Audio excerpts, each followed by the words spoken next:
In the last 10 years, SNAC has provided fighter training stack supplements to more than 20 world champions, including Mikey Garcia, Demetrius Andrade, and Caleb Plant.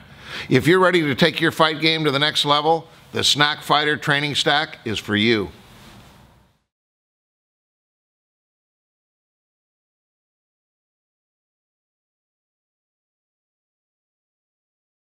So man, how you feeling? I feel great, man. This is exactly where I want to be. I can't wait to get to this week. You know, I can't wait. When I'm in camp, I can't wait to get to last week. Last week was peak week. Ask my dad. He's my toughest critic outside myself. He'll tell you that last week went beautifully, and here we are, fight week. I told my coach before we left, I told Coach Wade, if you're not happy, it's not my fault. So I feel good right now. How is it changing? How is it with your training? Does that get kind of sensitive or kind of touchy at times? We're in a beautiful place right now, man. We are. My dad and myself, is kind of, it starts with us, but then it trickles down to everyone else in the family, you know? But him and I are beautiful, and the rest of the family is beautiful, too. How do you like your change in scenery up in Washington? Yeah, D.C. D.C. was great. D.C. was, there's not enough I can say about D.C. That was my first camp with the Headbangers, and I've known those guys since I was 9 years old, 10 years old, and I told them before I left, I said, I still look up to you, man. I said, I started looking up to you when I was 10 years old.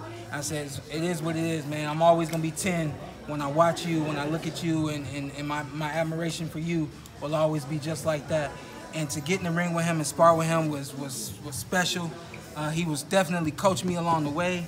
And I told him when it was all said and done, I said, man, I hope I helped you as much as you helped me, you know. So top to bottom, man, DC was great, and I think we're gonna definitely spend some more weeks down there from time to time. Was it something that when you were training in Vegas, were you kind of feeling a little stale? No, we actually closed our training facility last year after my last fight.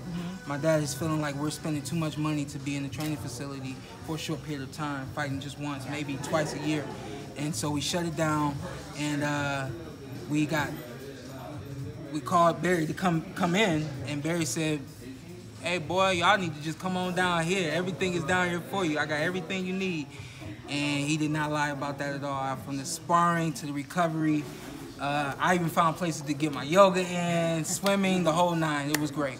Was it like a little holiday for you? I swear to God, that's what I said. I said, yo, this is like Christmas to me, because here it's just me. And then we bring in different guys from time to time. But when you go out there, they got probably the youngest guys training with them at 10 o'clock in the morning, like 14, and then obviously the Petersons being the oldest. And so if you can imagine, there's about 15 to 20 of us in the gym. And that alone was enough to get me giddy and excited every day. But to see the way the 14-year-old literally was working as if he was in a position to get a world championship like Lamont Peterson, very special. So they have something special down there at the Headbangers gym, as well as just, you know, champions. There's something special going on around there. And we didn't know, but we got a good taste of it, and we'll be back for more. Honestly, with this one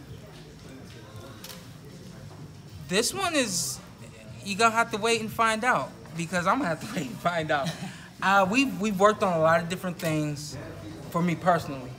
We've worked obviously to get ready for Ugas, but things like power, I think is really gonna come into play. We've been able to refocus on the power a lot like we did some years back. We haven't been able to really focus on power for a few years now. So that, to me, is something that might be new in this one. If this is a first or second round knockout, you know why. It's because I've been working on it. It ain't because Yordenis can't take a punch. It's because Shawn Porter been working. Yes, sir. Yeah, I've seen a lot of his fights, and I even wanted to go back to his amateur days. So I saw some of that as well. I just know what he can bring. I know what he can bring to the ring. So what concerns you most about him? What concerns you most about him on Saturday? Concerns me most about Yordenis is he throws punches like a Cuban fighter. And to break it down really quickly, if you go watch any Cuban fighter, you'll see when they turn their punches turn a little different than most fighters you see. So that's the number one thing. That's the number one thing I am you know, have trained my mind to be prepared for, train my eyes to be prepared for, the way those punches are going to be delivered. So weird angles? Weird angles, yeah. Different angles, yeah. And they're going to come different and finish different. Like it's going to look like that, but curved? Yeah, it's going to come different and different. when you were How do you first feel world about champion? fighting on Fox? Go ahead. How do you feel about fighting on Fox and everything, national television? And are you ready to get some new fans and everything? I'm looking forward to it, man. This is going. I've been at studios a lot, and it's all football around there, which is cool because I love football. So, to me, in my mind, now in sports, in my mind, we're second to football, and that's not bad to me at all. That's not bad to me at all. So I'm looking forward to it. I know there's going to be some new people out there watching, tuning in because they heard about it, heard about me, maybe heard about Yordenis, just heard about PBC being on Fox. I'm looking forward to all of that. I know I'm ready for it. Browns or Bengals fans?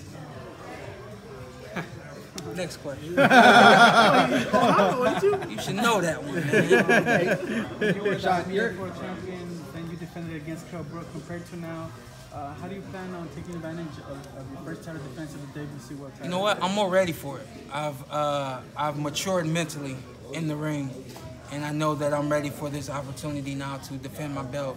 I'm not saying that I didn't understand it back then. I'm not saying that I took it for granted.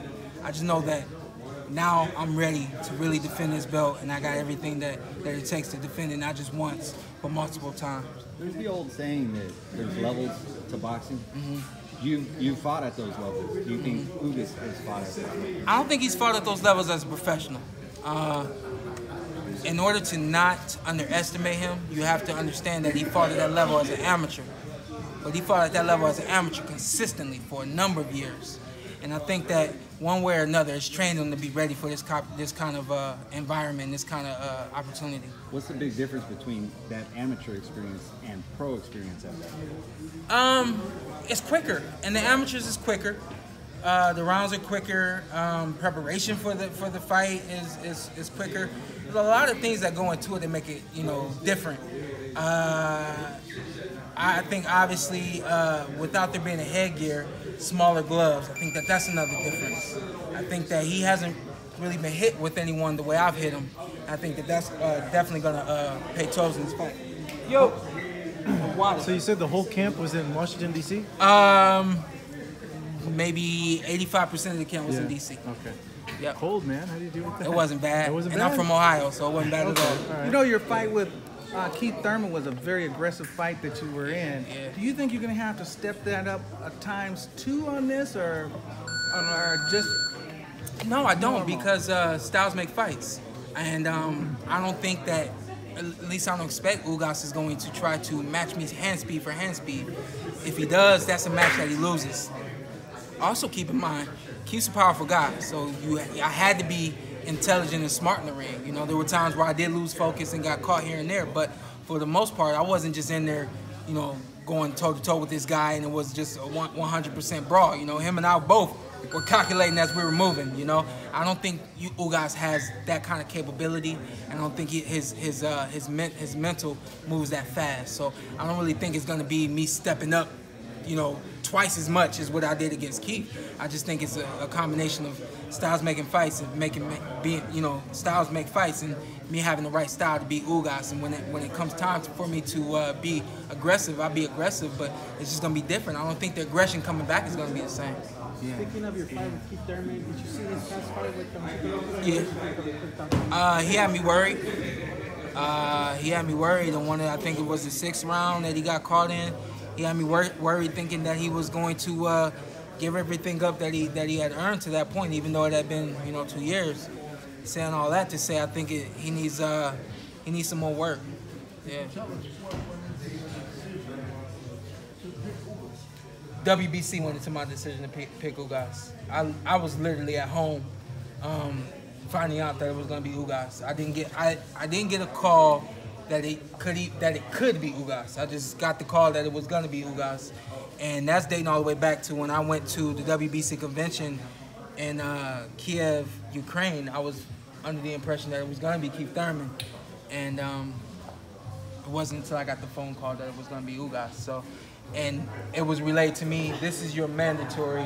This is what you got to do. Then we'll do what you want to do. So it is what it is. When you got that call, because a lot of casual fans and some boxing fans don't know who Ugas is, and they're kind of slating him off. Can you tell those fans how powerful, how good Ugas is Ugas against you in the ring. Ugas is powerful. Ugas is he's strong and he's strong. And this is something that another thing that the Cubans, they grow in. You know, my dad just broke it down to me just the other day. He says, you have to remember that this kid didn't have the same kind of life that you had coming into this boxing game. He says, school was boxing for him, and that's how it is. He said once they thought he was good enough and could graduate, then he went from going to school and boxing to just going to box. And so with that kind of upbringing, it sets a tone for you from a mental state. And so I think that honestly, that's the #1 thing for me in this fight, is to not let him get confident, not let him get comfortable, and not let him feel like he has a chance. And I have to break his will. I think it's going to be hard to do. Shawn, give me your thoughts on Thurman's and Luis's fight. You get to go before Errol Spence and Danny Garcia. Do you plan on keeping an eye on them after your fight? And see how they... Yeah, particularly Errol Spence. And I'm not saying that I'm expecting him to win. I'm just saying that he's who I've had my eye on now for the last year or so. You know, I think right now in my mind, whether he takes the belt or not, we will more than likely look to push the fight for him opposed to Mikey. But it remains to be seen. And Mikey's got me convinced that this is going to be a great fight. So I'm looking forward to it. But do you think he's going to win, though? What convinced you? What in particular convinced you? The way he's training, the way he's talking? All of it. Well, first off, who he is, how he's been in the ring for a number of years now, and then of course the things that he's saying, how he's prepared for this fight, and you know, also being a fan of his as well. Do you think he's gonna win though? Oh, I'm not, man. I can't make a prediction on that You don't fight. know, really? No, I really. You see it as 50-50? Man, listen. You will not catch me making a prediction on this fight. I do not know how this fight's gonna go. So you don't. I hope it's as exciting as it is in my mind. I got a feeling it's gonna be. Yeah. I mean, they're welterweights, you know. So the whole size thing then that they bring up. I don't think it's a big deal. That's coming from somebody 5'7" fighting guys that were over 6 feet. So. Wow. I know firsthand. But you're freaky strong though. It doesn't matter. It doesn't matter. I'm freakish strong and talented, so on and so forth. Mikey's paid his dues. He's talented. He's been bred in this, and I got a good feeling about it, man. I don't care who wins. I'll say that. I'm not gonna predict it, but I don't care who wins. I just think it's gonna be a great fight. And let's see. I had. Bronner and Bronner when he fought Maidana. I was on my chair. Luis Ortiz when he fought Deontay Wilder. I was on my chair. And the last fight with Fury Wilder, I was on my chair. So I'm expecting to be on my chair on this one. I'm expecting to be ringside. It seems like the winner of this fight. Well, no, Spence said if he wins this fight, he wants to fight Manny. Thurman said he wants to fight Manny. Yeah, everybody's gonna gun for Manny. Yeah, everybody's gonna gun for Manny. Everybody can't get Manny. And you know, I did an interview just recently saying, you know, I'm gonna be down there in Dallas. I expect everybody in boxing to be down there in Dallas. I don't expect if I try to get in the ring, there's gonna be anybody hold me back saying, hold on, let me go first. If I want to get in the ring, it's gonna be my decision to do that. And I expect, you know, if I do decide to do that, that whoever that winner is or whoever I'm calling out, they'll be more than willing to accept that challenge and say, you know, Manny's a great fight, but here's a great fighter in front of me. I'm gonna fight him. So you're thinking about doing that? Of course I am. Yeah. I did it once and it worked out for me. Yeah. So. We'll see. I might not visit that well too many times. We'll see. Is it any pressure? The first shot since they are fighting for the WBC title though? They are? What? Diamond belt, something like that. Who? It's not a sanction. It's not a sanction. There's no sanction fee. It's no, a trophy. I can't. But I think I got first dibs because I am who I am. Right. I think this fight's gonna go the way we wanted to go Saturday, and then God will let the rest play out. Yeah, God will let the rest play out. And you know, that's moving all the way into when I did get in the ring with Danny Garcia. That was the decision that, you know, was made on in the moment, on the spot. You know, it wasn't something that, you know, I said, you know, weeks or a month beforehand that, oh, this is what I'm gonna do, this is how I'm gonna do it. It just happened, you know. So that fight's gonna happen. It's gonna be beautiful. It's gonna be excellent. It's gonna be marvelous. All the great, everything, and then you know, whatever happens after that happens. Why don't you instead of Spence target Manny? I'm targeting them all. Yeah. I'm targeting. Because when you think about it, I Pacquiao. think they might go with you because of the history there, and it seems like the styles is It a makes little bit sense. better. Yeah. Manny Pacquiao, Errol Spence, Keith Thurman. Mm-hmm. That's what it is right now. Yeah. That's what it is right now. Having been with Hector in many camps, you know him very well. Just speak about his work ethic, his longevity, and the way he's performing at this age. The longevity is becoming something that is pretty special. Something that we're seeing a little bit of in football, a little bit of in the NBA. Of course, you see it in soccer and the MLB, but you know, for boxing, it's usually at this point you're like kind of on the downslope. But he's a special man. He's a special athlete, and if we do have the opportunity to fight, when we do have the opportunity to fight, much respect before, during, and after. I'm looking forward to it.